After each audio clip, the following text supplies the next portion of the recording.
Bom dia, meus amigos orquidófilos, tudo bem? Tá aqui na casa da minha amiga Inês Chagas para falar um pouco mais para vocês sobre orquídeas, especialmente sobre floração. Eu recebo muitas mensagens, pessoalmente também, na exposição de Goiânia, nessa última exposição também, muitas pessoas me abordaram, tá? E ficavam perguntando por que algumas orquídeas não floresciam em sua coleção, ou por que algumas orquídeas têm dificuldades de floração em cultivo, né, caseiro, como nós, né, orquidário caseiro, que não é profissional, porque tem dificuldade de florescer. Bem, todas as orquídeas, elas, quanto mais você imita o cultivo delas em sua casa, como se elas estivessem na natureza, é melhor. Por exemplo, já fiz alguns vídeos falando sobre vandáceas. Vandas gostam de mais luminosidade, ok? Enquanto você cultivar elas na meia sombra, em lugar escondido, certo? Vai ter uma dificuldade muito grande de floração. Então, existem alguns casos que eu já vi falar assim, de vandas de 10, 15 anos que nunca floresceu. Eu já vi casos. Tem uma amiga minha lá em Tabirinha, Marlene Miranda, que tem uma vanda lá há um bom tempo, deve ter quase 10 anos mais ou menos, também não floresce a vanda dela. É engraçado que essa vanda que não floresce, está ao lado de outras vandas que florescem, mas aquela especificamente não floresce. Então, tem certos mistérios que a gente não entende. Porque, na verdade, a orquídea ela não tem obrigação nenhuma de florescer em cultivo. Ela floresce porque ela sentiu necessidade de se reproduzir. A orquídea ela só floresce porque ela tem uma necessidade de se reproduzir. E ela só vai florescer se ela estiver num ambiente que mais ou menos lembre como se ela estivesse na natureza, porque no caso ela está sendo enganada, né? Você está cultivando ela aqui para que ela possa florescer e acaba que ela né, tá ali achando que está na natureza e vai soltar sementes e etc. Então, o que você precisa saber? Você precisa saber que as orquídeas, cada uma tem uma particularidade que você tem que tentar saber disso. Se ela gosta de mais luminosidade, se ela gosta de menos luminosidade. O principal fator é a luminosidade. A adubação é normal, como eu sempre digo, né? Quinzenalmente foliar, de 3 a 6 meses o osmocote, ok? Com relação a pragas e doenças, você tem que combater. É como se fosse nós. Tá doente, tá com alguma coisa, vai lá, toma um remedinho, trata, tá? Para que a saúde volte ao normal. Porque a planta debilitada, né? E a orquídea é uma planta que ela morre com muita facilidade, porque o metabolismo dela, o crescimento dela, tudo é lento. Então qualquer coisa pode causar algum dano físico na planta que pode levar à morte, tá bom? Mais uma coisa, a Luciana lá de Guanhães, quando eu estive na exposição lá de Guanhães, primeira exposição de Guanhães, a Luciana, ela mandou uma foto de uma vanda para mim, que estava num determinado local que não era adequado. Aí ela falou que tinha um espaço lá, mas ia ficar estranho, né, a Wanda lá naquele local sozinha. Gente, é 880. Ou você dá um local apropriado para a sua orquídea desenvolver e florescer, ou você deixa o seu espaço lá esteticamente bonito. Assim, eu não quero colocar uma planta porque vai ficar estranho.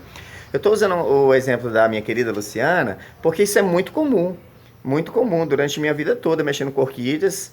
Muitas pessoas que tem uma casa assim, que tem um designer, que um arquiteto desenhou, que tá de uma forma que ela gosta que seja daquele jeito, não querem alterar, né? Então, mas aí o que você tem que fazer? Você tem que criar um espaço adequado em outro local, no fundo da casa, na lateral da casa, alguma coisa.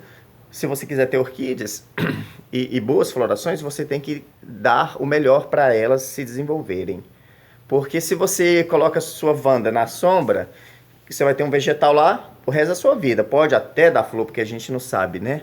Mas o normal é ela não florescer em lugares sombreados. Elas precisam de mais luminosidade, tá bom? Então pensem nas orquídeas de uma maneira o seguinte.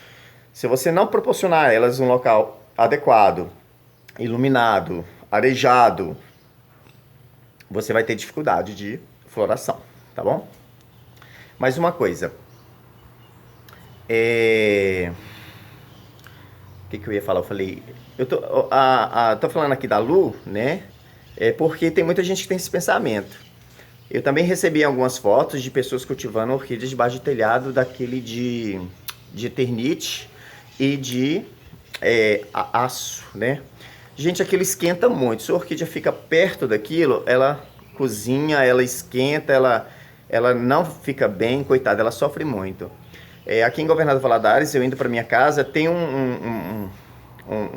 uma casa que tem uma garagem com essa telha e a pessoa encheu de orquídeas. Deu vontade de ir lá falar, mas as pessoas são tão esquisitas, são tão ignorantes que a gente tem medo, né, de falar alguma coisa e a pessoa achar que você está com outras intenções, porque hoje a desconfiança é muito grande, a arrogância é muito grande, então as pessoas já estão com a cabeça suja, né? Então às vezes você quer ajudar e você não pode ajudar porque as pessoas elas estão fechadas para isso.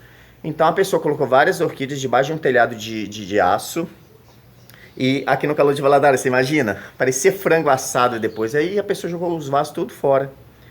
Então, tomem cuidado, não coloque. Se você cultiva orquídea debaixo de varanda, você tem que cultivar na beirada da varanda, não lá debaixo do telhado, na beirada da varanda. E essa beirada de varanda só pode receber o sol da manhã. Se pega o sol da tarde, tenta esticar um sombrite para filtrar o sol, especialmente sombrite de 70%. Sol da tarde, ok? Tem que ser um sombrite mais forte, tá bom?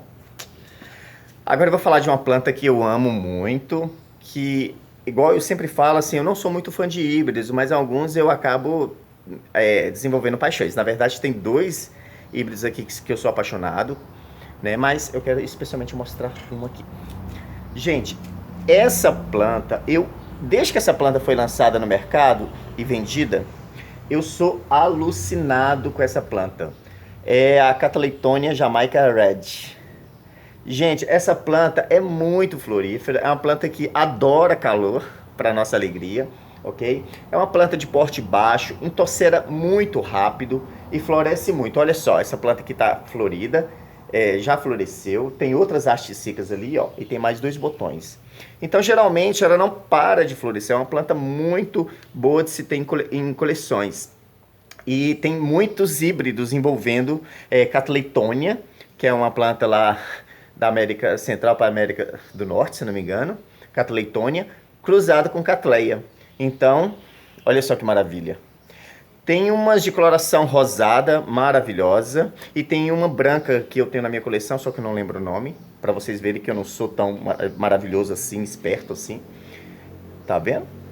Então eu sugiro a vocês que comprem Catleitonia, que se você mora em local quente e gosta de flores vermelhas, porque quem gosta de flor vermelha geralmente compra híbridos envolvendo Sophronitis coccinea, que é uma planta que passa para os seus descendentes uma característica de dificuldade de floração, porque elas são orquídeas serranas, do alto da serra, de lugares frios e muito úmidos, tá? Mas a Catleitonia não tem esse problema. Você pode comprar Catleitonia que vocês vão se apaixonar. Inclusive, eu até fiz alguns híbridos envolvendo essa planta. Coloquei Polinia encíclica, vamos ver o que vai dar. Eu já havia falado, vou falar novamente, sobre a minha paixão por híbridos envolvendo o gênero Brassavola. E agora eu vou apresentar para vocês uma criação do Renato. Renato é proprietário de um orquidário. Me perdoa, Renato, eu não lembro o nome. Eu sou péssimo de guardar nome, mas eu tô com um cartãozinho lá em casa e abaixo do vídeo eu vou escrever o nome do orquidário do Renato e os contatos. Gente, o Renato, pro lado do Espírito Santo, ele fez muitos híbridos interessantes, especialmente com Brassavola. Eu não lembro se foi a Aranda. Eu acho que foi a Aranda que fez um híbrido de Brassocatleia veludosa, envolvendo Catleia velutina com Brassavola nodosa. Eu tenho esse híbrido lá em casa, tá desabrochando agora. É antigo, tá comigo há mais de 12, 15 anos. E eu amei a primeira vez que eu vi, porque passou-se muito as características da Catleia velutina para este híbrido. E agora eu vou mostrar para vocês esse híbrido maravilhoso, também envolvendo Cattleya velutina. O Renato cruzou Cattleya velutina com a Brassavola regina. A Brassavola regina é uma brassavola brasileira de menor porte, mas vejam só que coisa maravilhosa. Gente, é a primeira floração, tá? Então, isso daqui a um tempo vai estar um escândalo. Aí eu vou deixar o contato do Renato embaixo aí, para vocês entrarem em contato com ele. A galera que mora lá pro lado do Espírito Santo vai ter mais facilidade. Ele fez 8 híbrido envolvendo Cattleya tigrina, com Brassavola regina também, se eu não me engano. Ficou maravilhoso, já tem foto na minha rede social, no Facebook e etc e tal. Bom, e aqui, ó, aqui atrás tem essa maravilhosa Cattleya Varneri, já passou a floração da Cattleya Varneri, mas ainda algumas continuam dando o ar da graça, porque na verdade está entrando agora a floração da Cattleya labiata, né? Gente, híbrido de cataceto, quem não mama, né? Então, essa plantinha maravilhosa, vou ficar e tentar parar. Ó, ai, não tá focando, né? É porque a flor é pequena. Ai, não foca. Então, cataceto araquimense com rondonense. Esse cataceto é lá da Chácara Bela Vista, um híbrido. Eu achei muito bonitinho por causa do tamanho diminuto das flores. Eu gostei muito desse híbrido. E aproveitando que ele tem algumas... sei lá o nome disso, esmeralda, não sei o que é o nome. Então, uma pessoa me perguntou, Francisco, eu posso tirar ou eu deixo essas plantinhas invasoras? Eu sugiro que você tire, porque essas plantinhas invasoras, elas sugam nutrientes também, né? Aí você aplica adubo e como o metabolismo delas é mais rápido do que das orquídeas, às vezes ela chupa tudo e não deixa nada para as orquídeas comer, deixa as orquídeas passando fome. Então tem essa plantinha.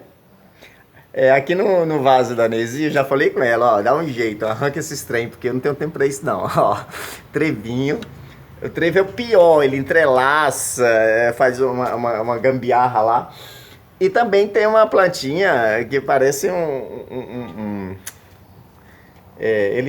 vegetalzinho que eles usam até em salada, fala o nome, esqueci, almeirão, sei lá, um trenzinho que dá lá. Então qualquer plantinha invasora, você pode retirar do vaso, porque essas plantinhas, como elas são terrestres e nascem nos vasos esporadicamente, elas têm um metabolismo mais rápido que as orquídeas, então elas chupam primeiro os nutrientes, e tanto é que elas se espalham, crescem muito rápido, porque são muito bem alimentadas, né? Então tomem cuidado com esse tipo de planta. O que eu queria falar mais? Eu acho que era só isso. Lu, não fica brava de eu ter te usado como exemplo, porque veio na hora certa para eu especificar com relação ao cuidado das orquídeas, tá bom? Então pesquisem bastante sobre as orquídeas, onde que elas gostam de ficar, qual o melhor ambiente, a luminosidade, tá? Porque, gente, as pessoas têm me perguntado, Francisco, eu moro num lugar muito seco, eu moro num lugar muito quente, eu moro num lugar assim assado.